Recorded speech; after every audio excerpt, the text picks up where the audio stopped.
Welcome to the Liberty UA channel. Today we are joined by Leon Weinstein, an author. Welcome, Leon. Good afternoon, please. Subscribe to Leon's channel, subscribe to the Liberty UA channel, and we will talk with you about what is being discussed on American television. I saw Stephen Chang appear on air, and he says that there is terrible corruption in Ukraine. They are outraged, to put it mildly, and say, we will no longer throw money around for a corrupt regime. It has been proven that this is a corrupt regime. So what do you think? We won't be getting financial help. What does that mean? Right now, we know that America isn't helping with money. Will they stop giving us something else too? Or are we talking about giving Zelensky an ultimatum? Or should we accept the conditions as they are now? Or is there something we won't give? And why are the Americans upset now? Did the security service really not know before that there is corruption in Ukraine and about the money that Americans are giving? They sometimes just go down the drain, so to speak. It was unknown before, and now it has only just become known. Right? No, of course it was known.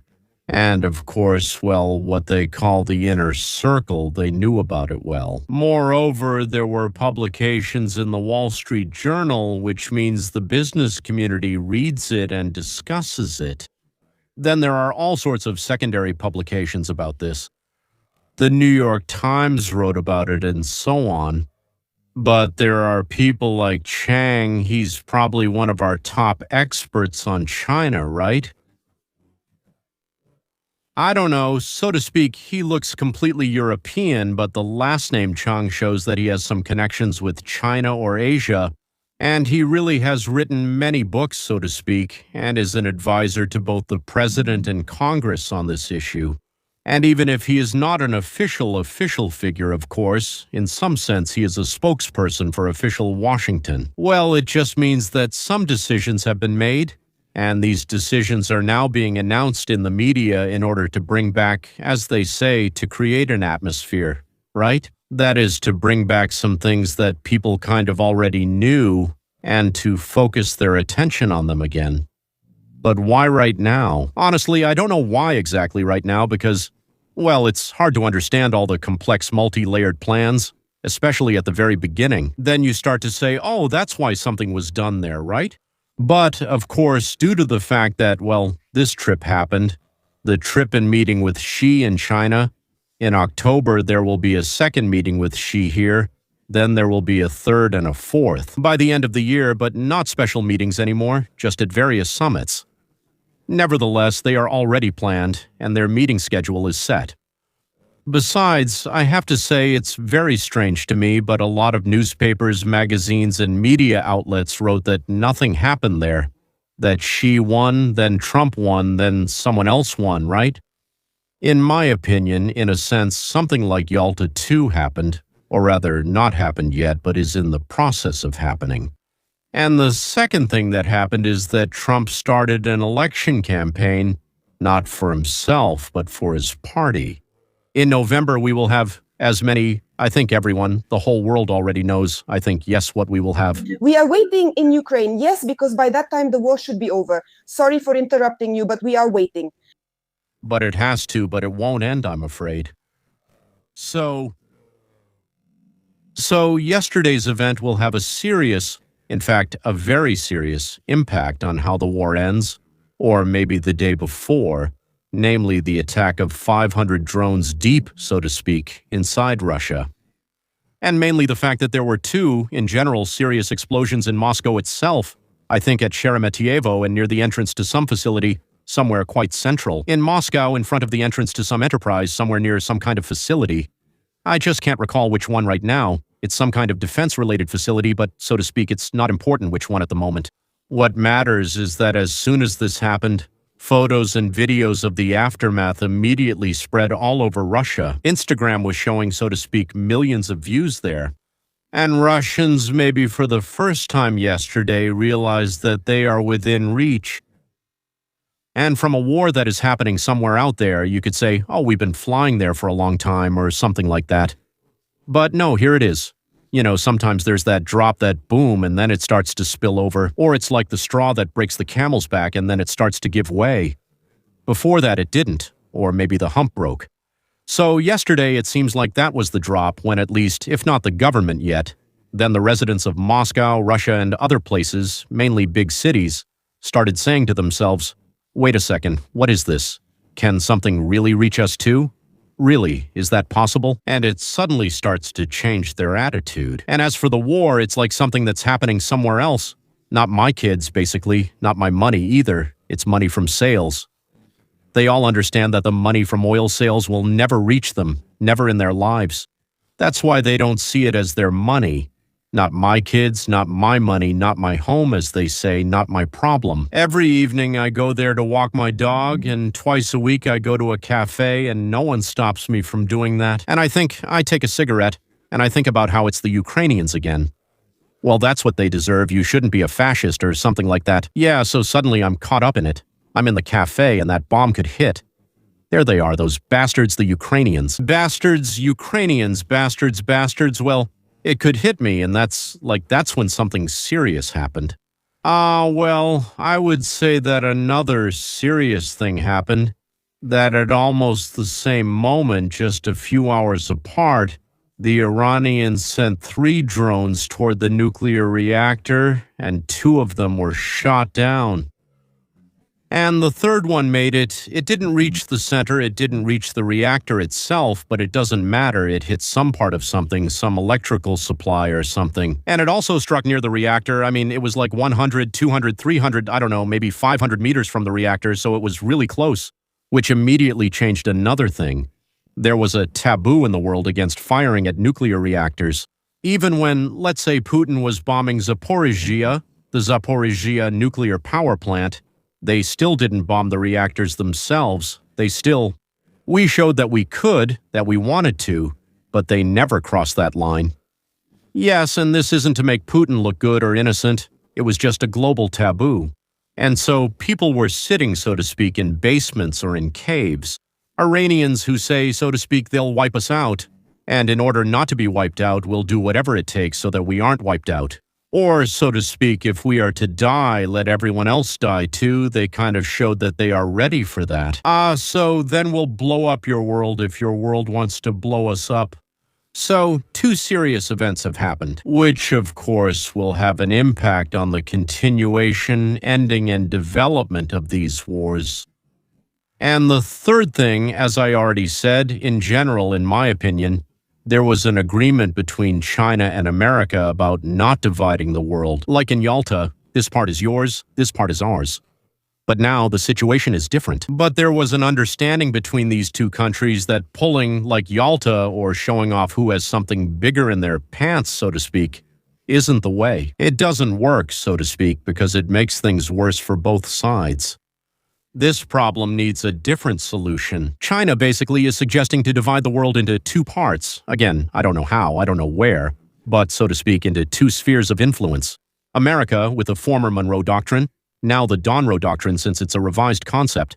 And Monroe suggests, let's, so to speak, designate regions, and in each region there will be its own overseer, because, well, oversight. And the first action has already taken place, at least from our side. Yesterday, the day before yesterday, and yesterday, we captured, kidnapped 2, and killed a third of the biggest organizers of terrorist acts in the whole world. They were all in the area near Africa, and then it was announced that basically if the USSR leaves Africa. So we didn't say it in those words, we said it differently. We said that we are upset. We are forming, that is, the US-Africa COM and moving it to Europe. Well, that is, and from Europe we already said that we would remove half. That is, in other words, we started reducing, let's say, our influence on the world through our presence. And I think that this was promised and said to China in response to something else, which we still don't know about yet. But these 3 events that I mentioned are the defining ones. And this weekend that just passed, unnoticed by the world, is quite possibly a turning point of some kind, but where exactly, we don't know yet. You remember you used to say that the world would be divided among 3 powers. Putin would influence one part of the world, America another, and China the third. Now you say that there are only two influential positions, China and America, and Putin is no longer there. Thank you. Okay, let me correct what I said back then, and probably what I just said now wasn't very clear either. I was talking about the same thing both then and now. So, what is called the concept or doctrine of Donald Trump, which, so to speak, we originally called the Monroe Doctrine, that was 100 years ago, and Trump refined it and jokingly calls it the Don Donald concept, Donald Roe Don Roe. What does it consist of? So, during the Soviet Union, there were two poles of influence, and there was a kind of struggle between them. You could pledge allegiance to one or the other or claim to be neutral, but basically it was a fight between two giants, so to speak. After the Soviet Union collapsed, many things happened with us, and then China emerged. And now, both economically and militarily, China is number 2 and really wants to become equal. I don't know if it will manage to become number 1, but at least equal. And they're offering the same arrangement. Let's avoid wars, like between the Soviet Union and America, but let's divide, so to speak, the world. You won't interfere in ours, we won't interfere in yours, and so on. And Trump said and still says the following. He says, no, that's not necessary, because when there are two, wars immediately start happening on the border between yours and ours, because, so to speak, smaller players and others try to pit us against each other to gain something for themselves. Let's not do it that way. Let's do it differently. Let's define it. There are 5, 6, maybe 10 regions in the world, each of which has someone in charge. Well, let one big state be in charge, like China, America, Russia, or let it be a group of smaller ones. Probably in the Middle East, the proposal is Saudi Arabia and Israel, and if we manage, so to speak, to overcome and change Iran, then a new Iran. If we don't manage, then, so to speak, without the new one, Iran, but there are enough other Sunni states that will join this, well, let's say so-called committee for calming the snakes. Yes? So the world will be divided in some natural or unnatural way into a bigger piece, a smaller piece, it doesn't matter. But in every region, there will be someone responsible for making sure that some idiot doesn't detonate a nuclear bomb or steal biological weapons and dump them into a lake or do something like that. Because our physical sciences have led us to the point where we can just press a button and kill the whole world or half the world. Whereas 300 years ago, you could just take a sword and go fight. And how many people, I wonder, even if you're a really good swordsman, how many could you kill? 10? Then you need to rest, sleep, eat. Here, you just press a button and 4 million are gone instantly. That's how it was. Jokes like that circulated in the Soviet Union when, let's say, an officer bursts into the underground bomb shelter and says, "Who pressed the red button?" A sergeant stands up and says, "Comrade Major, I did it by accident with my elbow." All right, to hell with it. With Yugoslavia or maybe Holland, it doesn't matter. To hell with it in the end, right? So a joke is a joke, but there's always some truth in every joke, because you really can press a button and Holland will be blown to hell knows where. Our social sciences haven't progressed. Did you offend me? I'll just grab a big rock and hit you. So at the level of Cain and Abel, right? Nothing has changed. Well, only the rock has changed. But that part hasn't. We don't know how to solve our problems. So, every minute that we don't solve our problems, and every minute that we keep developing more and more ways to kill each other quickly and painlessly, and as they say, in the middle of lunch, yeah, just press the button and go back to drinking compote. So, as long as this exists, we will physically destroy each other. In the end, we will destroy each other. And not because someone wants it. It's clear that Iranian mullahs are people just like everyone else. 4,000 children of Iranian mullahs, their daughters, sons, and grandchildren live here in America.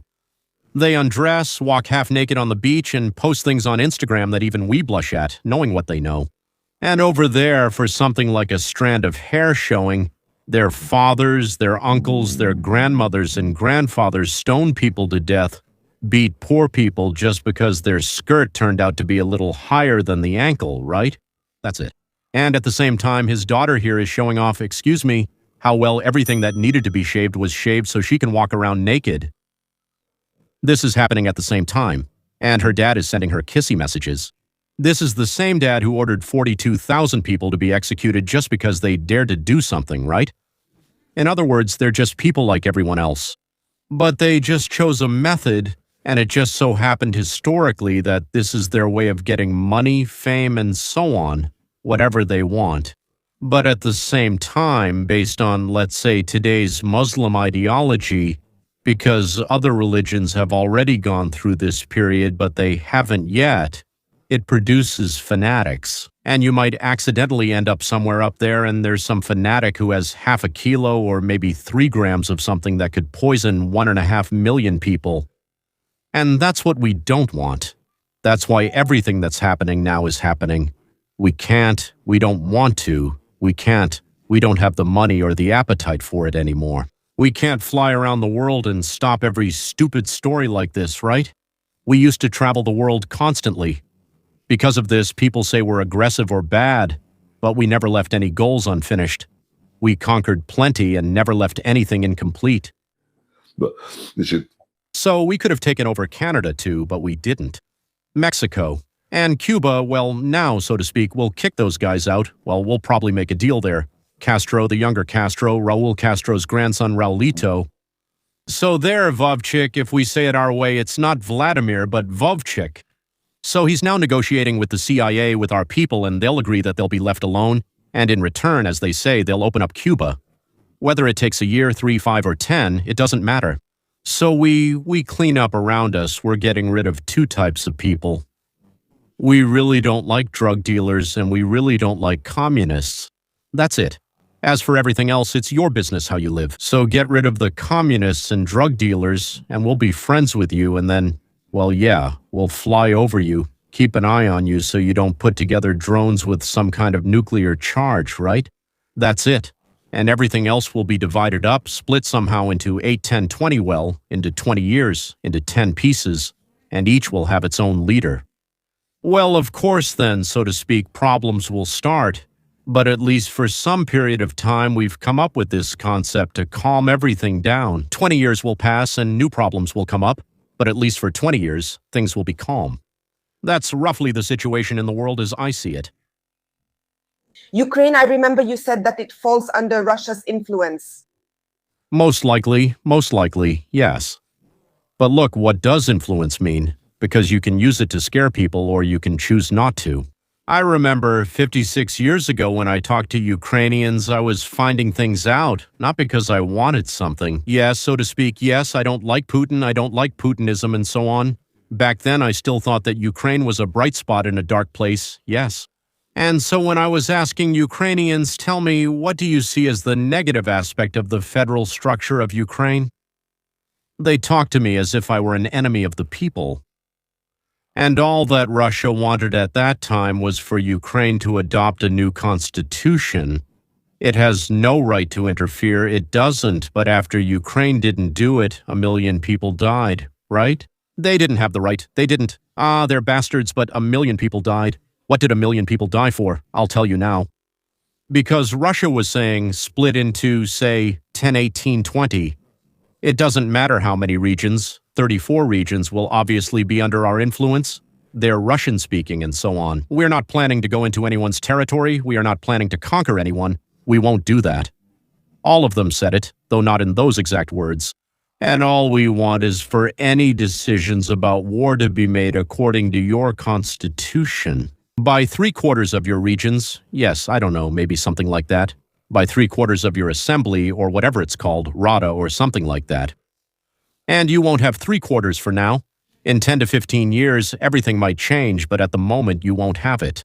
Because Ukraine didn't agree to this, yes, we are a sovereign state. That's what we got. 1 million killed. So you don't want to do it this way, let's do it like this. You know, I'll tell you something absolutely terrible right now. So Adolf Hitler, Adolf is a person whom we all, so to speak, call a spawn of hell, actually wasn't planning to kill any Jews. I am Jewish. Wasn't planning to kill any Jews at all. So he was doing something else. He needed to figure out where to get gifts for the population as a reward for them doing certain things. So he had to take them from someone. So very wealthy, very influential, possessing huge assets, as we call them. These were the Jews. Then the fascists had an idea. We will now declare our state for Aryans and tell the Jews, move out.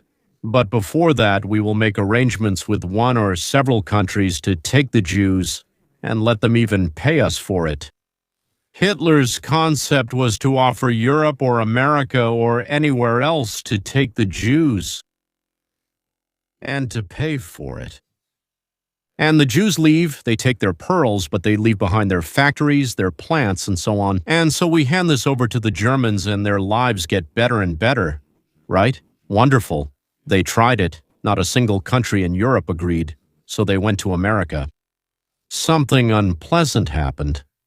Because back then, the great president we had, Roosevelt, said, "We already have more than enough of our own. Hell no, we don't need them at all." So they sent them away. Even, so to speak, about this, something was written in the diary of Eleanor Roosevelt, his wife, which didn't characterize them both very well. Then they decided, well, okay, fine. So England received a mandate from the League of Nations.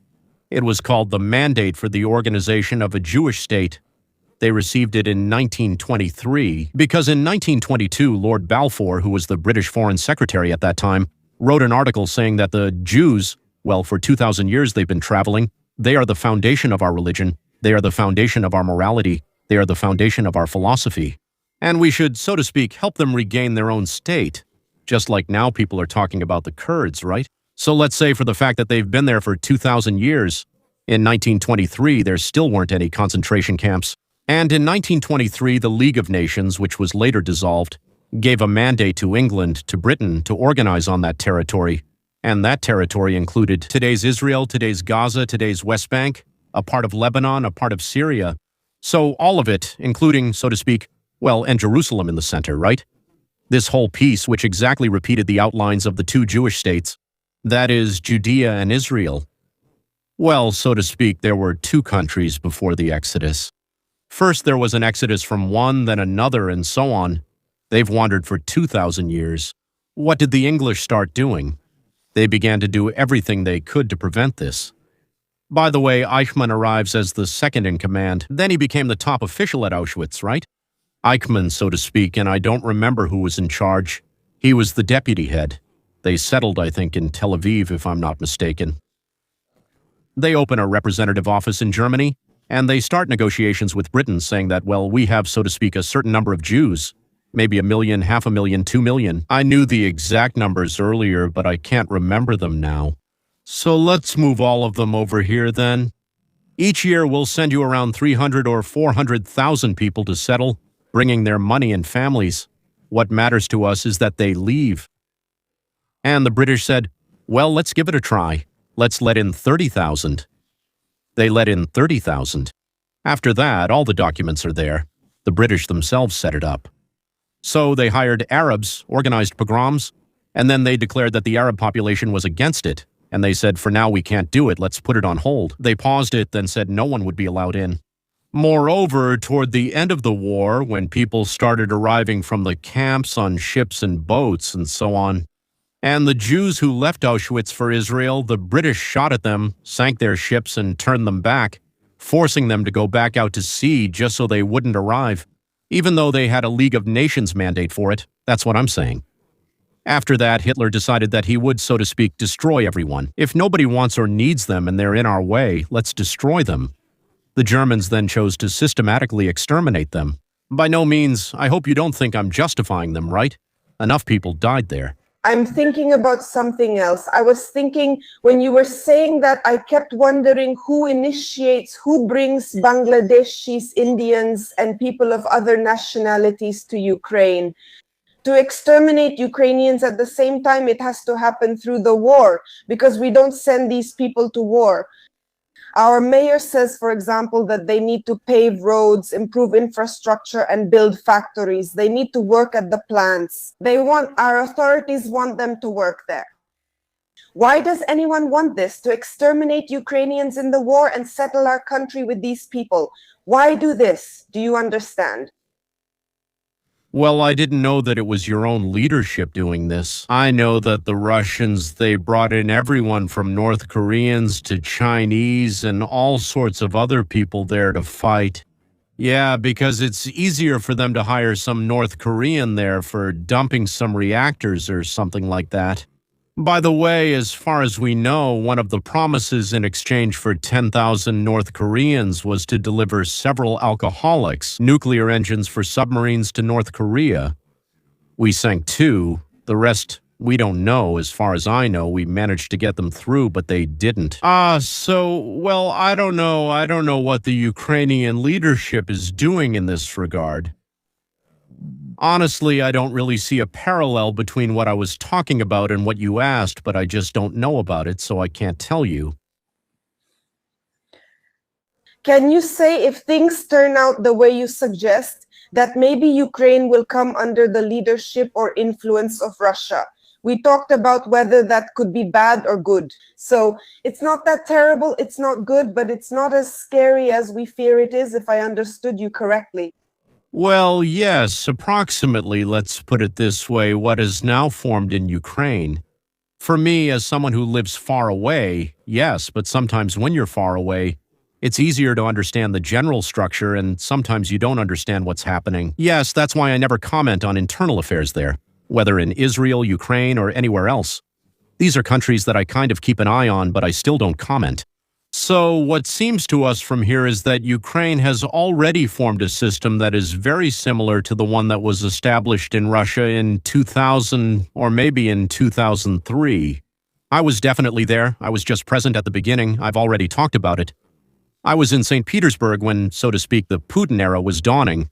Yes, not even just the Putin era. The KGB's 5th Chief Directorate, formerly the 5th Directorate, there was a guy named Carve. He came up with the idea of combining the KGB with gangsters, well, with the mafia. Yes, he came up with how to control the mafia, how to combine them, how, so to speak, to run some things through legal channels and some things that can't be done legally, to do them through murder, there and threats and so on, which the mafia can do and seize power.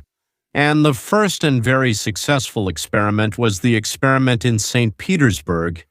Yes, so to speak, namely the merging, so to speak, back then three people, physically. Yes, that's Putin, Sobchak, and the head of the Leningrad KGB. I don't remember his last name right now, although I met him.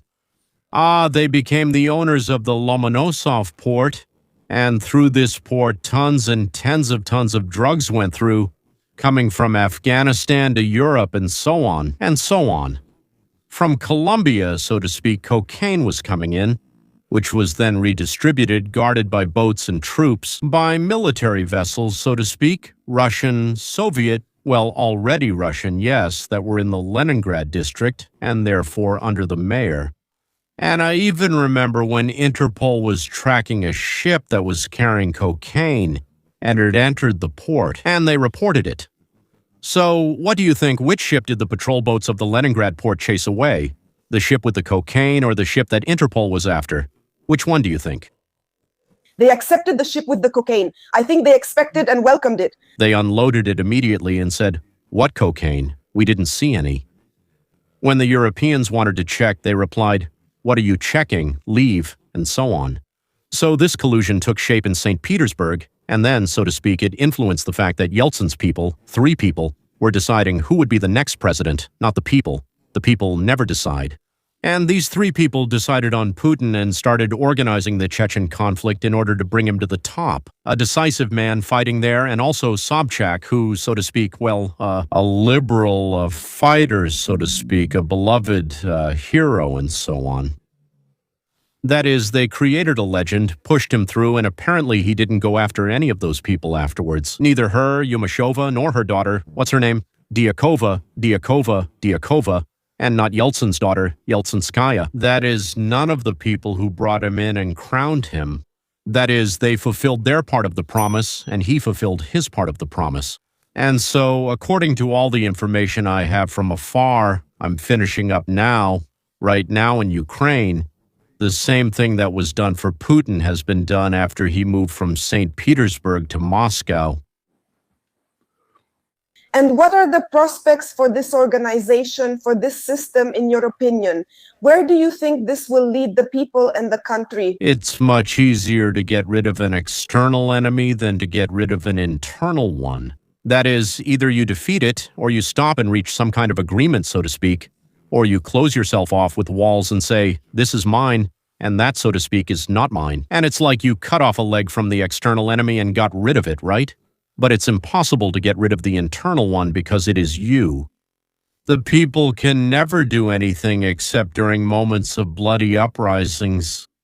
Well, I mean, maybe just, so to speak. And even those bloody uprisings usually happen because some group at the top paid for those bloody uprisings. When we say paid for, we mean they gave money and sent people to kill. But that's not true. They were manipulated. That is, through the mass media, through all sorts of other means.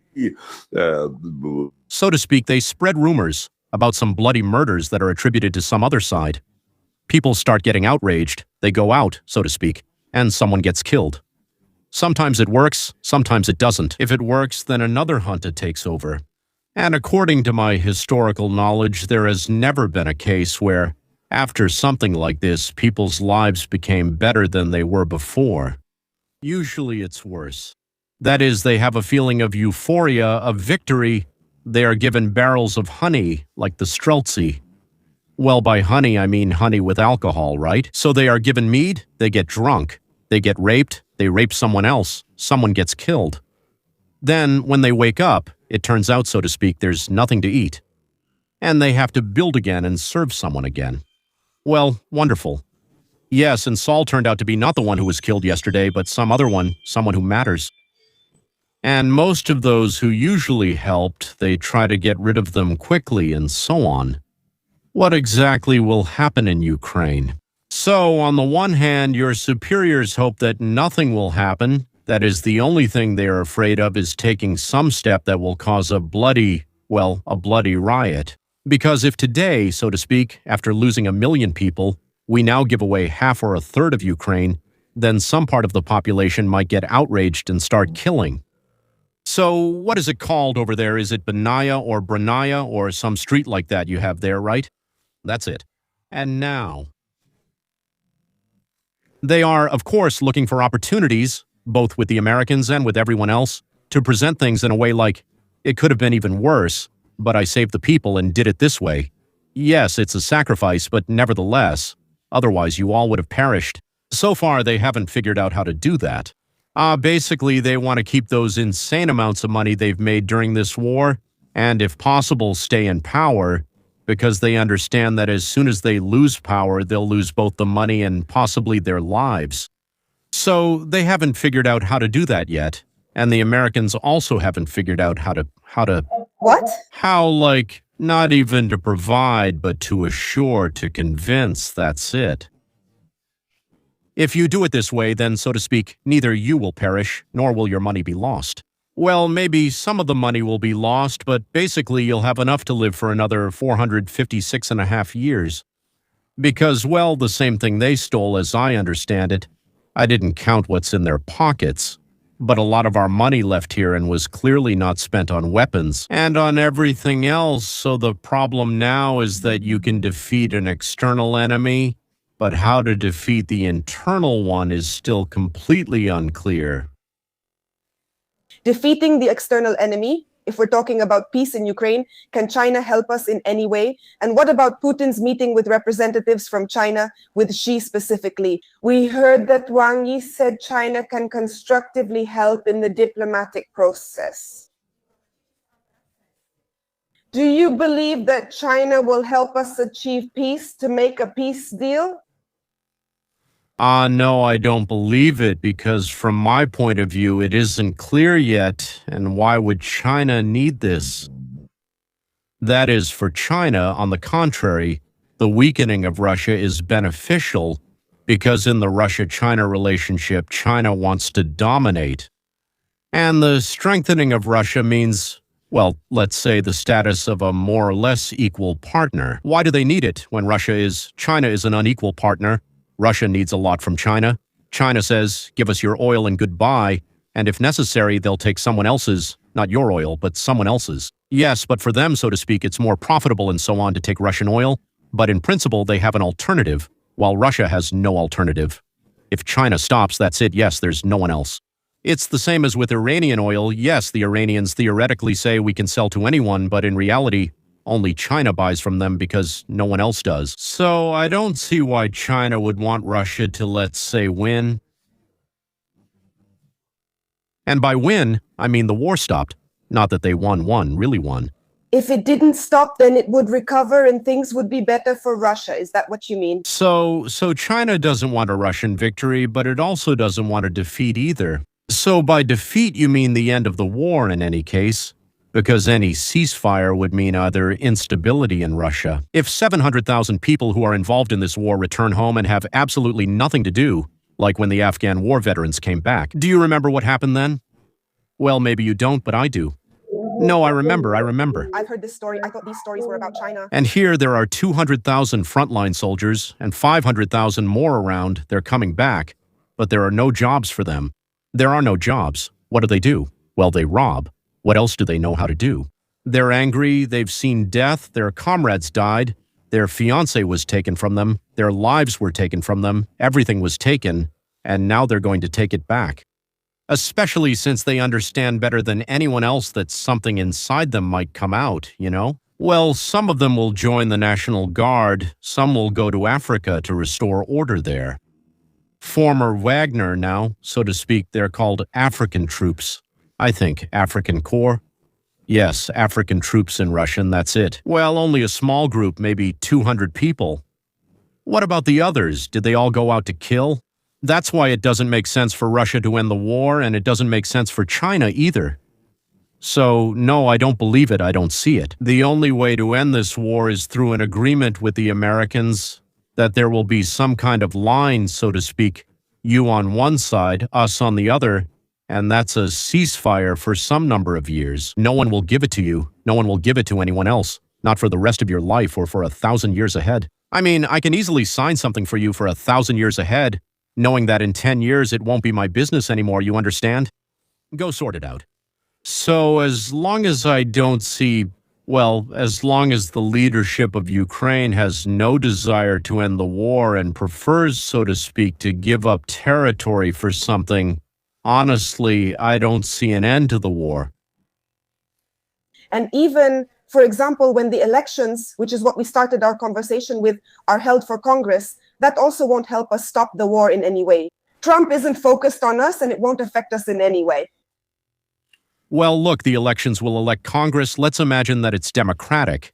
So what? America's foreign policy is in Trump's hands, in the president's hands, not Congress. But the purse strings are in Congress's hands. All Congress can do is give Trump money for something or not give it, but Congress doesn't decide the policy.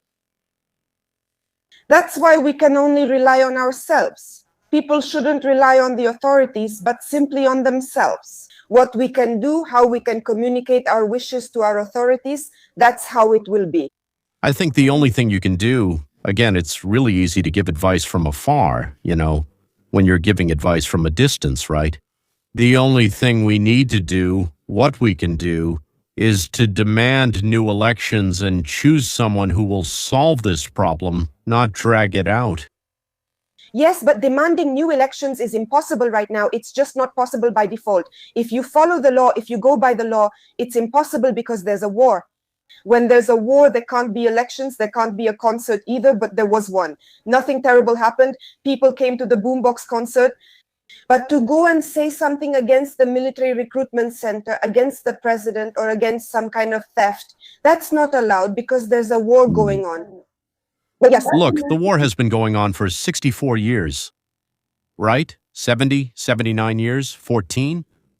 The war's going on, right? It doesn't end. So there won't be any elections, right? So who benefits from the war going on? We'll think about it together. The war benefits us. Well, that's it. It definitely doesn't benefit the people. The people don't want it. Yes. So as soon as new elections are held, it's quite possible that court cases start and all sorts of other troubles that follow the trials, escapes, accusations, Interpol, and so on.